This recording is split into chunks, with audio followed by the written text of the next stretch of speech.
Ndewonu ụmụ ọdịnala Igbo, ụtụtụ ọma nụ. Ekenekwa m anyị niile tata, wee na-asị ka tata Orie wetara anyị ndụ n'udo na agamniru, ịdị n'otu ndụ n'elu, ihe akụakụ na ihe enwenwe.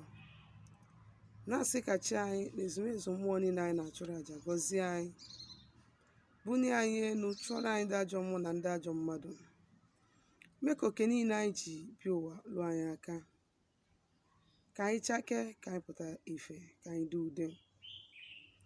Tata wu Orie, ụbọchị Afọ, ụbọchị Nkwọ, ụbọchị Eke,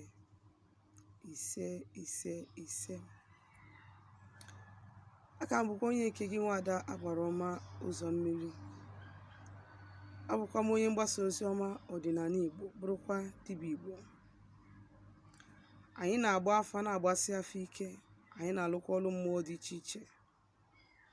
Anyị na-enyekwara ụmụ Igbo aka ịmara eziokwu gbasara ọdịnala, maka na ọdịnala bụ ụzọ ndụ na ụzọ eziokwu. Ọ usoro ndị mbụ na ndị egede ji wee kpelu Chukwu site n'aka ịkwụ ọtọ, wee bie ndụ, wee chaa isi awọ, mụọ ọzụzụ nwoke na ọzụzụ nwaanyị. Eji m ohere a wee na-asị ụmụ Igbo ka anyị na-achitebe azụ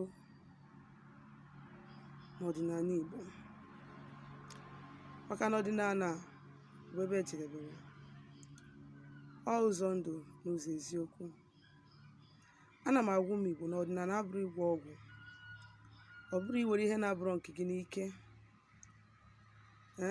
Ọdịnala bụ ịtụ nzu na edo na mmanya ọkụ na ịgọ ọjị, ịgọ mmụọ. Onye bụ ọdịnala, ịgọ mmụọ ifat bụ ọdịnala. Ọ ntọala jikọrọ Igbo niile ọnụ, mana ka mba si emezi nke ha dị n'iche n'iche. Ejikwa m ohere a wee na-asị gị nwa bụ onye Igbo, ị na-alụọ dịka ị ga-abata n'oge emume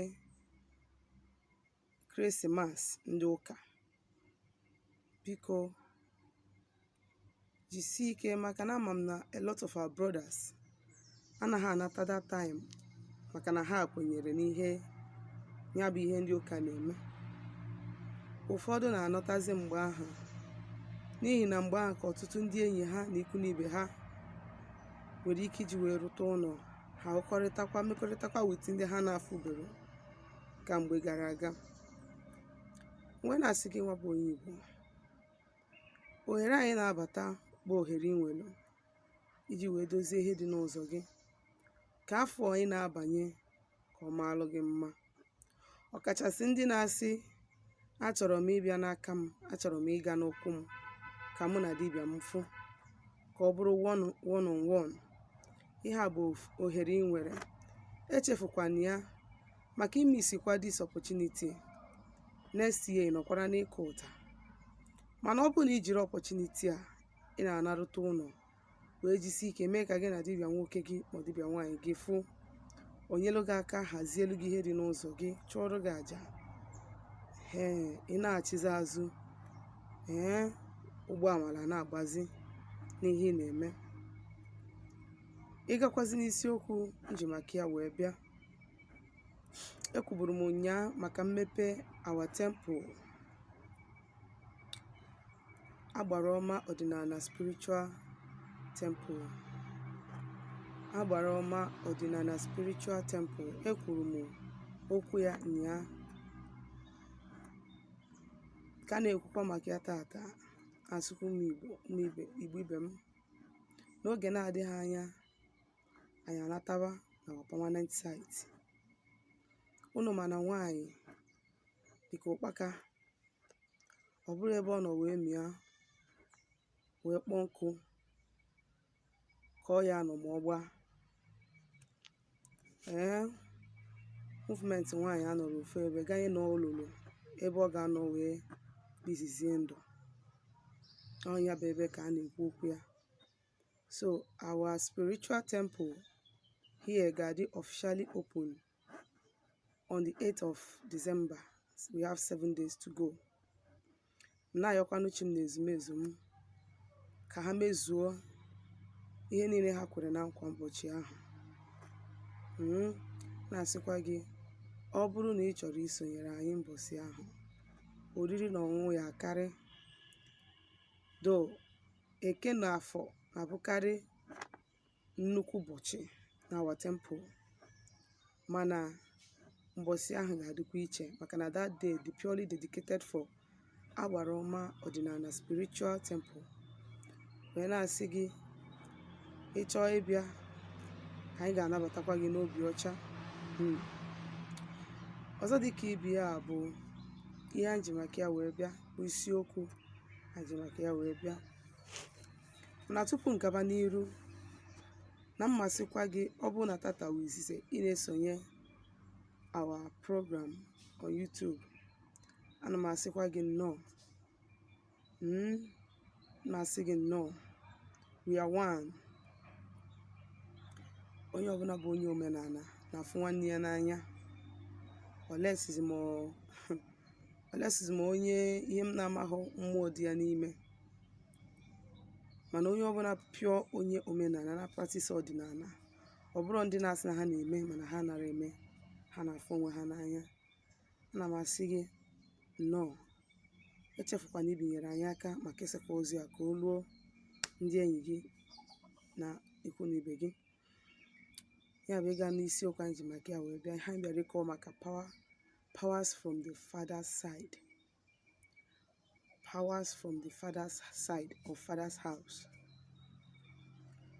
ọtụtụ mgbe ka ndị ụka na-abụ ha na-ekpe ekpere, ha na-emegide powers from the father's side. Some of us out of ignorance, anyị esoro ha na-ekpe ekpere against powers from our father's house. ka ha ga-esi wee place ya, you believe that powers from your father's house is demonic. They are evil. They are causing you setback. They are causing you failure. They are causing you disappointment. They are causing you pain. They are causing you everything negative. So now, achọrọ m ime ka ị mara tata that powers from your father's side has been there from ages. That was the power that promoted your fathers. Your fathers, those ones you heard of their names. ịnụrụ na ha mere ihe, ha siri ike, ha kere ike, ha bụrụ odogwu mgbe ha. Powers from their father's house promoted them, uplifted them, and made them strong, made them well known, made them rich, made them powerful, made them famous during their time. Kedu ihe bụ powers from the father's house? Powers from the father's house wụ ajana. Powers from the father's house wụ agụ. Powers from the father's house wụ ọdụ ọmụmụ maọbụ akwali ọmụmụ. Powers from the father's house bụ ngwu. Powers from the father's house bụ ọnụ anyanwụ na ọnụ Chukwu okike.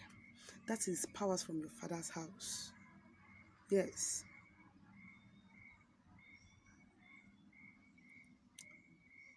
Powers from the father's house bụkwa mmụọ alụsị dị n'obodo. Nna nna gị ma nna mụtalụ nna gị ma nne mụtalụ nna gị felo. Mmụọ ha chụrụ aja, mmụọ soro ha wee nụọrọ ha ọgụ. Powers from your father's house wụkwazi mmụọ esi na mba weta.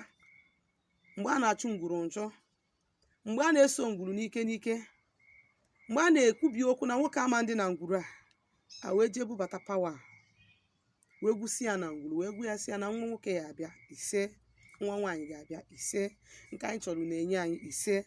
Ekwucha ya kwubi okwu wee chụọ aja, gwubi ya wee na-achọrọ ha aja. That is powers from your father's house. Hello. Ọ ya bụ ị gaa n'ụka, ị na-emegide, ịmalụ nke ị na-emegide, because there are some of these forces. Ọ ya bụ when you are praying against them, you are binding yourself the more. You are caging yourself the more. You are tying yourself the more. You are committing yourself the more. What you need to do? What you need to do is you simply align yourself with powers from your father's house. Kudo nwe ike chia na ndụ gị. Ka ihe na-achọ nwe ike inweta ya. Maka na mgbe ụka bịara, we kpachapụ a lot of our people anya na ntọ na ana Igbo na usoro anyị ji ebi ndụ, usoro anyị si efe mmụọ na chi anyị na ndị ezumezu anyị agbakọta ha azụ. You come to think of it, ọ bụrụ na imeelụ mmadụ ihe ọma, onye ahụ afụzie gị echi si na ị na-egbu ya, will you be happy with that person? No, of course. Until onye ahụ bịa yọọ gị mgbaghalụ in sincerity before gị na onye ahụ emekọtawa. Ọ bụrụ na imetogo powers from your father's house, ọ bụrụ na imetogo wee mebisia powers from your father's house, ọ bụrụ na ijego jee kpọta ndị ụka ọbịa emetosi ihe dị na your father's house, Igbo ochu, Igbo alụ, those entities will never be happy with you. And cheta that na mmụọ na ahụ gị mana ị nara ahụ mmụọ. That is one thing that people don't know. Enwere ike iji mebi mmụọ ahụ wee na-ekiri gị, but you are not seeing the spirit. Ọ na-amụ gị amụ, which is ọ bụ na mmụọ ahụ chọọ strike gị, immediately or strike ya gị. No go dey do pass yourself. Stop fighting against things that you don't see, that you don't know how they came into existence. Biri can biri wofo. Live and let others live. Even if you don't recognize those things, leave it for people that knows about them. You don't destroy something on Abu again where. You don't go and destroy something on Abu again where. There are children coming into that family that may like to worship those things, that may like to honor them, that may like to pour libations to them. Because you don't like them does not mean that others will not like them. Just like otunsiwe bonyo omenala, busie ike ka dịka ezigbo onye omenala. Anahum asi nwam, come and work on my own part. I will not preach to my brother or my sister to come and watch on my own part. I will not force that person. I will just tell the other person, see. But what I will not do is trying to force that person or manipulate that person into believing in what I believe in. It's a lie. When you have with freedom, you worship your own. But as you are worshiping your own, that is the reason why most times, and I'm like it call makandioka. Makanobo na ko makandioka, oto kamana abaha steady. Makana incha agago muya, gamie, karịa ndị na-efile na ha bụ Bible n'isi, mana gịnị emelu ihe a niile otu aweje, ọwụ ka aka inu si ada na ntị ka o si atọ n'ọnụ.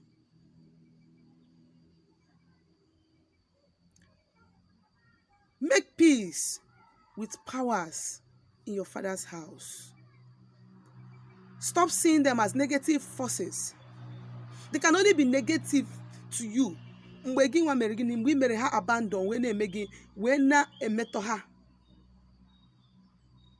When you abandon them and try to destroy them, or when you abandon them and destroy them, that is when they will turn to dark powers and forces against you.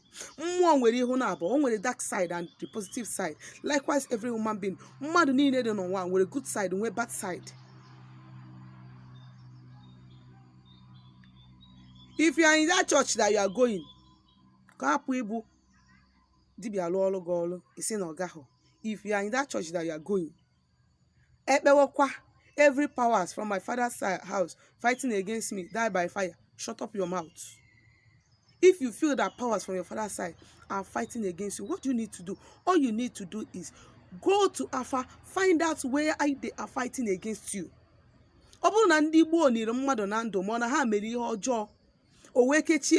Try to cleanse, liberate yourself and your family. Try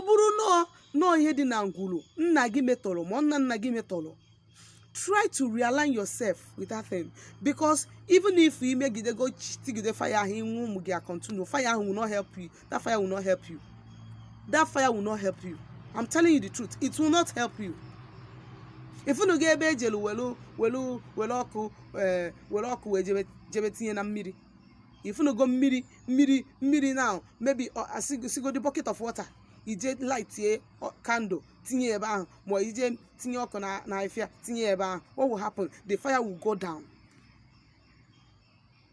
Come on, eji miri ekpunye oku. And you know say, kedi na gwam. So that you not be the reason while you are still suffering. Ụfọdụ alụsị ha ọlụ, dibịa sị ha stay away from sex, they will not hear.